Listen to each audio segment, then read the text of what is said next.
Hello welcome to Krishna review. Trivikram గారు direction లో super star Mahesh Babu గారు హీరోగా ఈ సంక్రాంతికి రాబోతున్న చిత్రం గుంటూరు కారం. ఈ సినిమాపై ఫ్యాన్స్ చాలా అంచనాలతో ఉన్నారు. ఈ సినిమాకి సంబంధించిన చిత్ర యూనిట్ ట్రైలర్ ను రిలీజ్ చేశారు. ఈ సినిమా ఎలా ఉంటుందో ఈ ట్రైలర్ చూస్తే క్లారిటీ వస్తుందనే చెప్పాలి. ఇక ట్రైలర్ విషయానికి వస్తే మొదటి నుంచి చివరి వరకు ప్రేక్షకుల్ని డైలాగులతో నడిపించినప్పటికీ ఈ సినిమా ట్రైలర్ పెద్దగా కంటెంట్ వర్కౌట్ అయినట్లుగా కనిపించడం లేదనే చెప్పాలి. ట్రైలర్ ప్రకారం చూస్తే తల్లి కొడుకు మధ్య ఎమోషనల్తో నడుస్తుంది.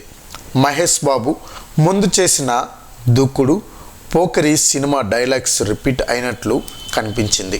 ఈ సినిమా ట్రైలర్లో మాత్రం మహేష్ బాబు చాలా యాక్టివ్గా కనిపించారు. ఈ ట్రైలర్లో సినిమాలోని ఆర్టిస్టులందరినీ ఎస్టాబ్లిష్ చేశారు. ఈ ట్రైలర్ మొత్తం చూసుకుంటే జనాలకి పెద్దగా ఆకట్టుకోలేదనే చెప్పాలి.